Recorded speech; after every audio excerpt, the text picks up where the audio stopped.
সাধারণত কখনো দেখা যায় না যে মাটির নিচ থেকে কোনো ফলের গাছে ফল ধরে। এটাতে দেখছি ব্যতিক্রমধর্মী, আল্লাহর রহমত হলে এমনই হয়।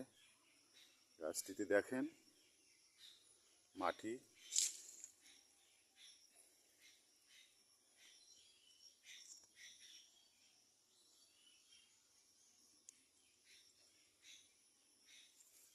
মাটির নিচ থেকে গাছটিতে কাঁঠাল ধরেছে।